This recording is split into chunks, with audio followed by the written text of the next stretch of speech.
अब हम लोग देखते हैं कैसे इस वक़्त 2025 के अगस्त महीने के बाद जब सितंबर महीने में एंटर करते हैं, तो काफ़ी टाइम से एक नैरेटिव चल रहा था जिसमें इंडिया के ऊपर बहुत सारे एलिगेशंस लग रहे हैं कि जो भी रशिया और यूक्रेन का जो वॉर हो रहा है, उसको इंडिया कहीं न कहीं डायरेक्टली या इनडायरेक्टली तरीके से फंड कर रहा है और उसमें इंडिया का एक काफ़ी अहम रोल है। और ये एलिगेशन सबसे ज़्यादा लगाने वाले कोई थे तो हमारे यूएसए के जो प्रेसिडेंट हैं मिस्टर डोनाल्ड ट्रंप, उन्होंने इसकी शुरुआत कर दी थी। उसी के बाद जितने भी हमारे वेस्टर्न नेशंस हैं यूरोपियन के, वो उन्हीं के सेम फुटप्रिंट पे चलने का प्रयास करते हैं और वो भी सेम एलिगेशंस लगाते हैं। जितनी भी ऑब्जर्वर रिसर्च फाउंडेशन की जब मीटिंग हुई थी और जितने भी जियोपॉलिटिक्स के प्लेटफॉर्म होते हैं, जब भी मीटिंग होती है तो इंडिया पे ये एलिगेशन लगाया जाता है। तो इंडिया ने भी फिर अब कमर कस ली। इंडिया ने भी ये मान लिया कि अब उसको कैसे भी करके इस एलिगेशन से ऊपर उठना ही होगा और जो सच्चाई है वो पूरे वर्ल्ड के सामने लानी ही होगी। और इसमें सबसे ज़्यादा अगर किसी ने काम किया है तो हमारी जो एजेंसी है raw, RNAW, research and analysis wing, उनकी एक बहुत महत्वपूर्ण उनकी इसमें भूमिका रही है। तो ये बात शुरू होती है कि कैसे इंडिया जो है रशिया के ऑयल और गैस को जो हम लोग वहाँ से इंपोर्ट करते हैं और बदले में जो इंडिया पैसा देता है रशिया को, उस पैसे से रशिया जो है वो हथियार, आर्म्स और एम्यूनिशंस खरीद के रशिया जो है वो यूक्रेन के अगेंस्ट उसको यूज़ कर रहा है। तो इस एलिगेशन को काउंटर करने के लिए, इस नैरेटिव को काउंटर करने के लिए RNA जो रिसर्च एंड एनालिसिस विंग है रॉ ने एक जितनी भी एम्बेसी से जितने भी दूतावास होते हैं सब में एक रिपोर्ट भेजी और उसमें जितने भी एम्बेसडर्स थे उनको ये बोला गया कि कैसे भी करके आपको इस नैरेटिव को काउंटर करना ही होगा और सच्चाई सामने लानी ही होगी। उस रिपोर्ट में जब ये बताया गया जो भी भारत पर आरोप लगे तो उस आरोप को सिद्ध करने के लिए with facts and with evidence बात करी गई। सबसे पहली बात करी गई कि सन 2022 जब से रशिया यूक्रेन युद्ध चल रहा है, तो 2022 से लेकर 2025 तक अगर हम ये देखते हैं कि कैसे रशिया का जो एक रेवेन्यू ग्रोथ हुआ है, अगर वो उन्होंने ऑयल एंड गैस को एक्सपोर्ट किया है,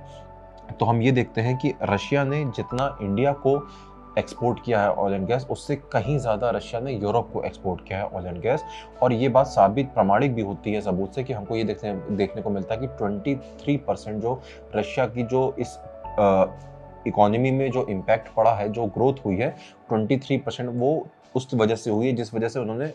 यूरोप को ऑयल एंड गैस का एक्सपोर्ट किया है। उसके साथ-साथ अगर हम ये देखें कि जो रशिया ने इंडिया को दिया है ऑयल एंड गैस, उसकी वजह से रशिया का जो रेवेन्यू ग्रोथ है वो कितना है, तो वो सिर्फ और सिर्फ 13% है। तो पॉइंट नंबर 1 ये साबित करता है कि कैसे इसमें रोल जो है वो यूरोप नेशंस का ज़्यादा है एज़ कम्पेयर टू इंडिया।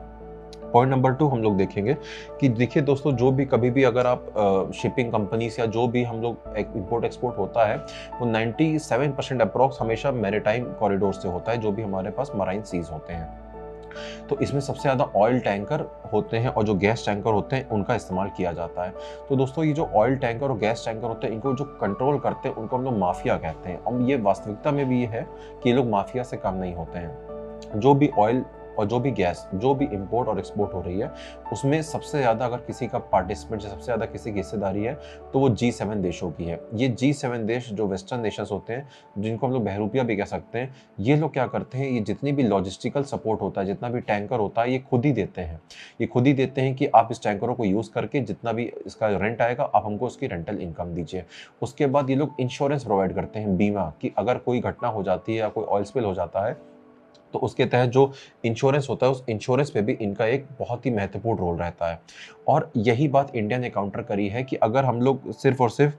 इनके इंश्योरेंस मॉडल को देखें, तो हम लोग ये कह सकते हैं कि 56% जो रशिया का ऑयल एंड गैस जो भी एक्सपोर्ट कर रहा है रशिया, उसमें जो ऑयल टैंकर और गैस टैंकर है, इसमें इंश्योरेंस के साथ साथ जितने भी क्वांटिटी देख ली जाए, तो 56% जो है वो G7 कंट्रीज यानी कि वेस्टर्न नेशंस जो है उसको कंट्रीब्यूट करते हैं। अगर हम इंडिया का फैक्टर देखें तो इंडिया का रोल इसमें 5% से भी कम है, जो कि एक ना के बराबर है इस पूरे ग्लोबल वर्ल्ड में।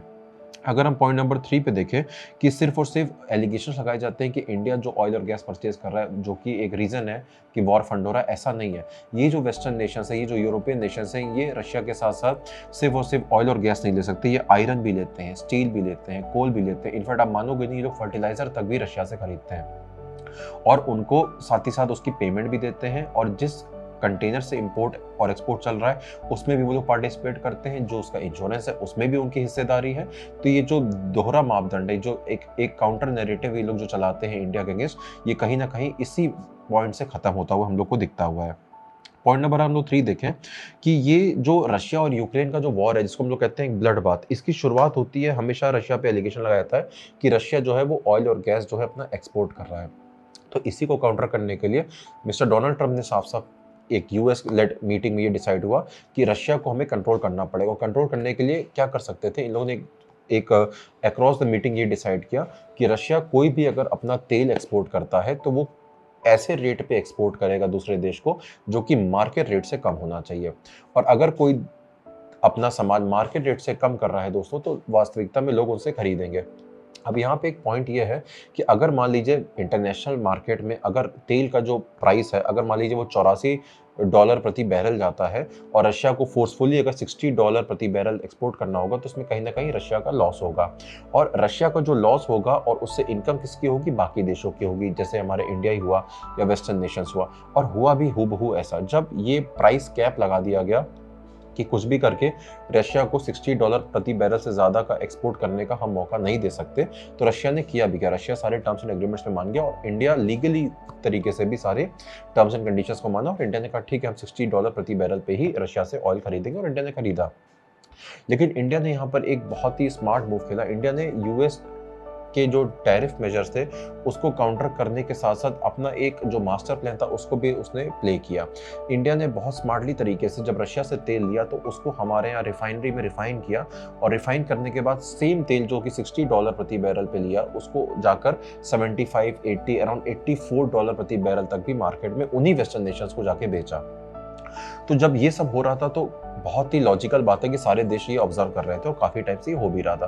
तब ये बात कहीं ना कहीं वेस्टर्न नेशंस को नागुजार होती है कि क्योंकि ये लोग कभी भी इंडिया को उभरता हुआ नहीं देख सकते। ये जितने भी हैंडशेक्स होते हैं, जितनी भी हैंडशेक डिप्लोमेसी होती है, हग डिप्लोमेसी होती है, ट्रैक 2 ट्रैक 3 डिप्लोमेसी होती है, इसमें आप ये बात मान लीजिए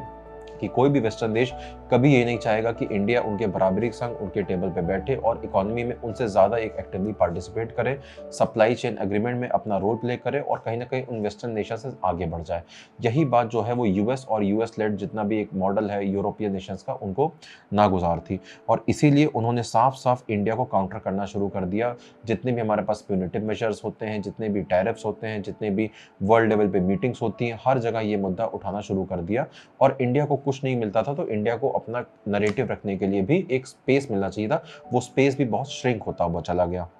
तो कहीं ना कहीं ये जितने भी स्मार्ट मूव्स इंडिया ने खेले हैं, चाहे वो रशिया की ऑयल एंड गैस एक्सपोर्ट को लेकर हो, चाहे वो ग्लोबल ऑयल को खरीद के उन्हीं देशों को वापस बेचने का हो और प्रॉफिट मार्जिन कमाने का हो, इंडिया ने हर तरीके से अपना रोल अदा किया। इंडिया ने पूरे वर्ल्ड के सामने ये बताया कि कैसे वो इंडिया जो है वो रशिया और यूक्रेन के वॉर को फंड नहीं कर रहा है, और इसमें कहीं ना कहीं यूएस के जो भी एक गवर्नेंस आर्किटेक्चर था जिसमें वो ये दिखाना चाह रहा था कि इसमें इंडिया का प्राइमा फेसी रोल है, वो कहीं ना कहीं समाप्त होता हुआ दिख रहा है। और इसमें सबसे ज़्यादा अगर किसी का रोल प्ले हुआ है तो हमारे national security adviser Ajit Doval और जितने भी एम्बेसीज हैं अक्रॉस द वर्ल्ड, जिन्होंने इस नैरेटिव को काउंटर करने के लिए पूरी जद्दोजहद से इन्होंने अपने साक्ष्य यानी एविडेंस के साथ साथ पूरे वर्ल्ड को दिखाया। तो दोस्तों आज के लेक्चर में हम लोग ये देखते हैं कि कैसे एक इंडिया और एक रशिया का जो रिलेशनशिप है ये कैसे ग्रो होता है, और साथ ही साथ ये भी देखते हैं कि इंडिया और रशिया का रिलेशनशिप हमेशा एक स्ट्रेटेजिक अलाई के साथ साथ एक नेचुरल अलाई और नेचुरल पार्टनर की तरह भी हमको हमेशा से देखने को मिला है, चाहे वो एक सोवियत यूनियन एरा हो, कोल्ड वॉर एरा हो, या फिर पोस्ट कोल्ड वॉर के बाद एक नया एक ग्लोबल वर्ल्ड ऑर्डर भी डेवलप हो रहा हो। अगर हम लोग बात करें मल्टीलैटरलिज्म की, हम लोग बात करें छोटे छोटे जो मिनी लेटर्स डेवलप होते हैं, Russia has always been a consistent and reliable partner for India's foreign policy. और हमको तो ये देखने को भी मिलता है, जैसे कि ऑपरेशन सिंदूर के टाइम पे भी हमने देखा कि कैसे रशिया हमारे संग कंधे के कंधा मिलाते हुए हमारा S-400 जो एक एयर डिफेंस सिस्टम है रशिया ने सप्लाई किया। साथ ही साथ हमने इंडिया ने अपना भी बनाया, जैसे कि आकाश एक एयर डिफेंस सिस्टम था, लेकिन रशिया ने सिर्फ डिफेंस सिस्टम के साथ साथ जितनी भी टेक्नोलॉजीज होती हैं, जितने भी आर्म्स और एम्यूनिशन हो सकते हैं, उन सब में कहीं ना कहीं एक अपनी टेक्नोलॉजी का रोल अदा किया, और एक पार्टनर के रूप में हमेशा एक हमारी जो पार्टनरशिप थी उसको स्ट्रेटेजिक पार्टनरशिप की तरह उसको हमें देखने को मिला है। अब हम लोग बात करें अगर इंडिया और रशिया रिलेशनशिप की, तो ईयर 2000 था, ईयर 2000 में जब इंडिया और रशिया के रिलेशनशिप को हमने कहा था कि स्ट्रेटेजिक पार्टनरशिप का रिलेशन है। उसके बाद हम लोग ने ये देखा कि कैसे जो हमारी पार्टनरशिप है सन 2010 में वो एक स्पेशल और एक प्रिविलेज्ड स्ट्रेटेजिक पार्टनरशिप के तौर पे बदलती हुई देखने को मिली। और हम लोग को ये भी मालूम होना चाहिए कि जो 1993 एक ऐसा ईयर है जब इंडिया और रशिया की एक फ्रेंडशिप ट्रीटी साइन होती है, और यही 1993 की जो ट्रीटी थी इंडिया और रशिया की फ्रेंडशिप ट्रीटी, ये इसको 2023 में तकरीबन 30 साल हो जाते हैं। और इस 30 साल होने के बाद इंडिया और रशिया का अगर हम रिलेशनशिप को पिछले 30 सालों में देखते हैं तो ये हमेशा यही जो मैंने लेक्चर में स्टार्टिंग में आपको बताया कि कंसिस्टेंटली हम लोग के संग रशिया हर मौकों पर हमेशा हमको खड़ा हुआ देखने को मिला। अब हम लोग उसका बायलैटरल ट्रेड देखने की बात करें कि इंडिया और रशिया का बायलैटरल ट्रेड कितना है, तो हम लोग को ये देखने को मिलता है कि 13 बिलियन डॉलर के आसपास हमारा सन 2019-20-21 में अराउंड 13 से 14 बिलियन डॉलर का था। बट अगर हम आज 2025 की बात करें तो तकरीबन 5 गुना ये ट्रेड बढ़ गया, और अब ट्रेड की जो वैल्यू आई है वो अराउंड 68 बिलियन डॉलर्स की है, जो कि एक ह्यूज अमाउंट से बढ़ी है। क्यों बढ़ी है और किस लिए बढ़ी है और इसका क्या इम्पैक्ट पड़ेगा, वो मैं आने वाले आपको इसमें लेक्चर में आपको शेयर करूंगा।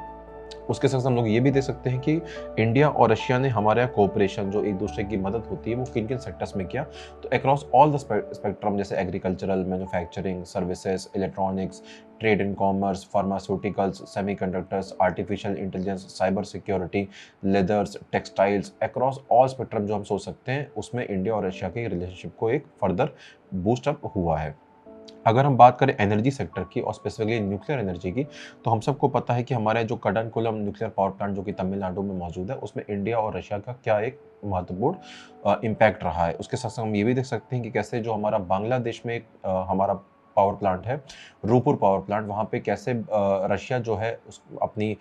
टेक्नोलॉजी के तहत बांग्लादेश में उस न्यूक्लियर पावर प्लांट को डेवलप करा, और इंडिया ने कहीं ना कहीं उसमें एक सपोर्टिव रोल अपना दिया है। सेकंड हम लोग देख सकते हैं स्पेस सेक्टर में, जिसमें कि इंडिया ने और रशिया ने स्पेस सेक्टर में अगर हम लोग देखें तो ग्लोनास जो कि हमारा एक नेविगेशन सिस्टम है, जिसमें कि इंडिया और रशिया ने अपना काफ़ी महत्वपूर्ण विषय में कोलैबोरेट किया है। उसके संग संग जितना भी हमारा आउटर स्पेस हो सकता है, ह्यूमन का स्पेस फ्लाइट वाले प्रोग्राम हो सकते हैं, उसमें इंडिया और रशिया ने काफ़ी एक दूसरे को सपोर्ट किया है। थर्ड नंबर पर हम लोग देखते हैं ट्रांसफर ऑफ टेक्नोलॉजी में, जिसमें इंडिया और रशिया ने इतना अहम योगदान दिया है कि जो हमारी ट्रेडिशनल नॉलेज डिजिटल लाइब्रेरी है उसको डेवलप करने में इंडिया और रशिया का काफ़ी रोल रहा है। उसके साथ साथ जो हमारा आयुष है, आयुर्वेद, योग, यूनानी सिद्धि, होम्योपैथी, इसमें भी इंडिया और रशिया का एक काफ़ी महत्वपूर्ण रोल रहा है। इसी के साथ हम लोग ये भी देखते हैं कि कैसे कैसे हमारा इंडिया और रशिया का जो एनुअल समिट है, चाहे वो ईस्टर्न इकोनॉमिक फोरम हो, चाहे वो समिट्स हो, हमेशा इंडिया का जो हमारा चेन्नई से व्लादिवोस्तोक तक का ईस्टर्न इकोनॉमिक फोरम की समिट हो, हमेशा कहीं ना कहीं इंडिया जो है अब रशिया के फार ईस्ट में भी जाके इन्वेस्टमेंट्स कर रहा है और अपने एक रिलेशनशिप को मजबूत कर रहा है। अब हम लोग ये देख सकते हैं कि what is the significance of this relationship, क्यों इंडिया और रशिया का जो रिलेशनशिप है इतना सिग्निफिकेंट है। इसमें हम ये देख सकते हैं कि हमको सबसे पॉइंट नंबर 1 पे ये बात करनी होगी, कैसे हम रशिया के जो रिलेशनशिप है इंडिया के साथ, उससे हम कैसे ना कैसे करके चाइना के रोल को बैलेंस करते हैं। उसके साथ साथ जितने भी नए सेक्टर्स हैं इकोनॉमी की, उसमें हम इंगेज करते हैं। जैसे हमारे यहाँ मैंने बात की, इंडिया जब रशिया के फार ईस्ट में इन्वेस्टमेंट कर रहा है, जो हमारा oil and natural gas corporation है, जैसे हमारा प्रधान एक खनिज है, जो जितने भी खनिज क्षेत्र होते हैं उसमें कैसे जो हमारी पब्लिक सेक्टर अंडरटेकिंग्स हैं वो कैसे कैसे इन्वेस्टमेंट्स कर रही हैं रिसर्च और डेवलपमेंट में, एक्सप्लोरेशन में, रशिया के फार ईस्ट में, उसमें नए नए सेक्टर्स ऑफ इकोनॉमी में डेवलप कर रही है। साथ ही साथ इंडिया जो है वो रशिया के आर्टिक रीजन में भी अपना एक स्टेशन बना रही है, और जितने भी पॉसिबल अपॉर्चुनिटीज़ हो सकती हैं, वह चाहे वो कम्युनिकेशंस के हों, ट्रेड के हों, एक्सप्लोरेशन के हों, मिनरल्स के हों, उसमें इंडिया कहीं ना कहीं रशिया के साथ काफ़ी कोलैबोरेट कर रहा है। उसके साथ साथ इंडिया और रशिया ने टेररिज्म को कॉम्बैट करने के लिए comprehensive convention on international terrorism में एक काफ़ी सिंक्रोनाइजेशन तरीके से अपना पक्ष यूनाइटेड नेशन सिक्योरिटी काउंसिल में और यूनाइटेड नेशन जनरल असेंबली में, दोनों में हमेशा रखा है। खास बात यह है कि रशिया ने हमेशा इंडिया को सपोर्ट किया है वेदर जब भी बात आती है टेररिज्म की। उसके संग संग रशिया जो है हमको इंटरनेशनल जितने भी मल्टीलैटरल फोरम्स होते हैं, जैसे United nation security council, nuclear supply group, इसमें हमेशा रशिया ने इंडिया की मदद करी है। उसके संग हम ये भी देख सकते हैं कि रशिया जो है एक मेजर सप्लायर रहा है डिफेंस के लिए, आर्म्स एंड एम्यूनिशंस के लिए। तो रशिया चाहे S-400 एयर डिफेंस सिस्टम हो, चाहे उसके संग एक हमारा जो नेविगेशन उसके लिए होता है, मराइन कम्युनिकेशंस के लिए, मराइन के लिए, तो उसमें INS विक्रमादित्य, इसमें इंडिया और रशिया की एक अहम भूमिका हमेशा से बहुत पुराने टाइम से रही है। इसी तरह हर एक रिलेशनशिप में हमेशा कुछ ना कुछ चैलेंजेस देखने को मिलते हैं और सेम चैलेंजेस हमको यहाँ भी देखने को मिलते हैं। सबसे पहला चैलेंज दोस्तों आप समझ सकते हो कि कैसे रशिया और यूक्रेन का जो वॉर हो रहा है उसमें कैसे इंडिया मेडल इस तरीके से कर रहा है कि कैसे भी करके उसको वॉर को रुकवाना है और एक ह्यूमैनिटेरियन जो क्राइसिस है उसको रोकना है। तो इंडिया उसमें जितना बेस्ट पॉसिबल रोल प्ले कर सकता है रशिया यूक्रेन वॉर को कंट्रोल करने के लिए उसको कर रहा है। बट इस वॉर को रुकवाने के लिए सबसे जो बड़ी प्रॉब्लम समस्या आ रही है वो आ रही है यूनाइटेड स्टेट्स और बाकी यूरोपियन देशों से, जो आने वाले लेक्चर प्लान में मैं डिस्कस करने वाला हूँ कि क्यों हमारे national security adviser Ajit Doval ji Russia जाके व्लादिमीर पुतिन जी से मिलते हैं और क्या इन लोग की बातें होती हैं जो कि बियॉन्ड डिप्लोमेसी हम लोग हमेशा जियोपॉलिटिक्स में देखने को मिलता है। तो रशिया यूक्रेन वॉर के साथ जो यूएस और यूरोप का जो मिडल है जो कि हमेशा रशिया को कंट्रोल करना चाह रहे हैं, उसके साथ साथ हमको ये देखना रहेगा कि थर्ड नंबर पे कि कैसे जो यूएस का टैरिफ है उससे कैसे इंडिया और रशिया के रिलेशनशिप पे क्या इम्पैक्ट पड़ता है। इसको भी चर्चा हम आने वाले इसी लेक्चर में आगे करेंगे। फिर हम ये भी देख सकते हैं कि इंडिया और जो रशिया का रिलेशनशिप अगर हम कमर्शियल पॉइंट ऑफ व्यू से देखें तो काफ़ी स्टैग्नेंट रहा। हाँ, आने वाले पिछले कुछ 2-3 साल में हमने देखा है कि हमारे यहाँ ऑयल की हो, चाहे नेचुरल गैस का हो, डायमंड्स का हो, प्रीशियस मेटल्स का हो, पेट्रोलियम प्रोडक्ट्स का हो, तो इन सब में हमारा ट्रेड बढ़ा है। बट कहीं ना कहीं कमर्शियल टाइज जो थे हमारे स्टैग्नेंट रहे। तो इसको हमको और कैसे हम इम्प्रूव कर सकते हैं, ये भी एक चैलेंज को उभारने का प्रयास इंडिया कर रहा है। इंडिया पिछले कुछ टाइम से काफ़ी हद तक क्वाड में शामिल भी था, है भी और आगे भी है। और कैसे रशिया जो है वो हमेशा क्रिटिकल रहा है क्वाड का, और कैसे इंडिया को अपनी फॉरेन पॉलिसी को बैलेंस करना होगा रशिया की तरफ से और यूएस की हेजेमोनी की तरफ से। तो कहीं ना कहीं ये भी एक बोन ऑफ कंटेंशन है इंडिया और रशिया के रिलेशनशिप में, जिसमें सबसे पहले आता है इंडो पैसिफिक और दूसरा आता है क्वाड। उसके संग हम ये भी देख सकते हैं कि जो बोन ऑफ कंटेंशन है इंडिया रशिया में वो ये भी हो सकता है और है भी कि इंडिया की जो क्लोजनेस यूएस के साथ आई है कहीं ना कहीं वो क्या हमारे बायलैटरल इंटरेस्ट में कोई फर्क पड़ रहा है कि नहीं पड़ रहा है। अगर हमारे बायलैटरल इंटरेस्ट में फर्क पड़ रहा है तो कैसे इंडिया उसको बैलेंस आउट कर सकता है। और कहीं ना कहीं अगर चाइना पाकिस्तान के ज़्यादा करीब जाता है और चाइना पाकिस्तान के साथ साथ रशिया भी अगर आ जाता है तो कहीं ना कहीं ये इंडिया के लिए एक बुरी न्यूज़ भी साबित हो सकती है। तो कहीं ना कहीं ये भी एक बहुत बड़ा चैलेंज रहेगा कि रशिया और पाकिस्तान की जो क्लोजनेस है उसको कंट्रोल कराने का। अब हम लोग ये देख सकते हैं कि कैसे हम लोग अपना वे फॉरवर्ड दे सकते हैं, कैसे हम इस रिलेशनशिप को और आगे मजबूत होता हुआ देख सकते हैं। तो मजबूत होते हुए के लिए हमें ये देखना होगा कि इंडिया और रशिया का जो रिलेशनशिप है वो किस फाउंडेशन पे है। वो इंडिया और यूरोपियन देशों के साथ साथ इंडिया और रशिया की जो रिलेशनशिप है वो एक इकोनॉमिक बैलेंस पे टिकी हुई है। ये इकोनॉमिक बैलेंस जो है यही फर्दर आउट करेगा जो भी हमारा international north south transport corridor है, हमारे इन्वेस्टमेंट्स हैं, ट्रेड एंड कॉमर्स है, मैन्युफैक्चरिंग है, स्ट्रेटेजिक डेप्थ है, R&AW है,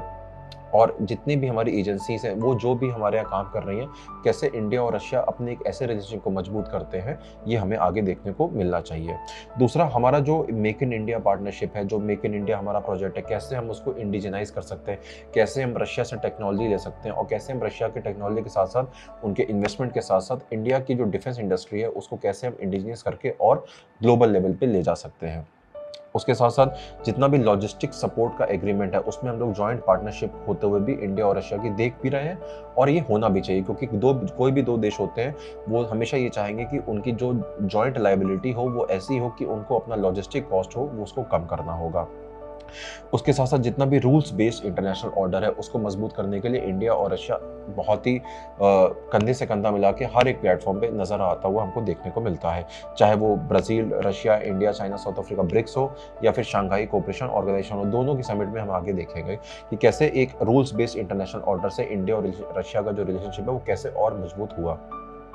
साथ ही साथ हम ये भी देख सकते हैं कि जितने भी हमारे international north south transport corridor के प्रोजेक्ट हैं या फिर फ्री ट्रेड एग्रीमेंट है या फिर यूरोपियन इकोनॉमिक यूनियन है, उसमें कैसे हम कैसे भी करके इकोनॉमिक कोऑपरेशन जो है वो इंडिया और रशिया का बढ़ा सकते हैं।